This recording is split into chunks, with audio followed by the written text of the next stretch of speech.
Hi friends, welcome to V Carry Creation. So இப்போ நான் உங்களுக்கு ஒரு குட்டி டிப் ஒன்று சொல்ல போகிறேன். ஸோ என்ன அப்படின்னா, இந்த மாதிரி டியூப் பீட் வந்து நம்ம ஸ்டிச் பண்ணும்போது எப்படி ஸ்டிச் பண்ணணும், அதில் இருக்கிற அந்த ட்ரையாங்கிள் ஷேப் வந்து அதே ஈவனான ஷேப்பில் வந்து உங்களுக்கு எப்படி கிடைக்கும் அப்படிங்கிறத நான் சொல்கிறேன்.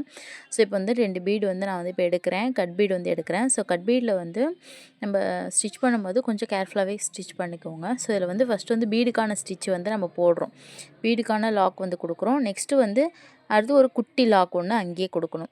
ஸோ கொடுத்துட்டு நெக்ஸ்ட்டு வந்து நம்ம ஷேப் வந்து கொண்டு வரணும். ஸோ அங்கே ஒரு லாக்கு, அடுத்து இன்னொரு குட்டி லாக் ஒன்று போட்டுட்டு, ஸோ அதே போல் தான் வந்து ஃபுல்லாகவே வந்து நம்ம ஃபினிஷ் பண்ணணும். பீடுக்கான ஸ்டிச்சு நெக்ஸ்ட்டு வந்து ஒரு குட்டி ஸ்டிச் வந்து போடணும், லாக் கொடுப்பாங்க. ஸோ அந்த மாதிரி பண்ணால் தான் இந்த நம்ம ஃப்ரேமை விட்டு எடுத்தாலுமே அந்த ஸ்டிச்சஸ் வந்து எங்கேயுமே ஆடாமல் அப்படியே இருக்கும், பார்க்குறதுக்கும் அழகாக இருக்கும்.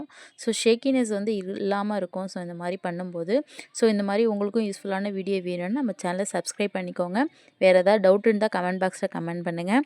உங்களுக்கும் இதே போல் அஃபோர்டபுளான ப்ரைஸில் ஆரி ஒர்க் போடணும் அப்படின்னா மறக்காமல் நம்ம கீழே வாட்ஸ்அப் நம்பருக்கு மெசேஜ் பண்ணுங்கள். தேங்க்யூ.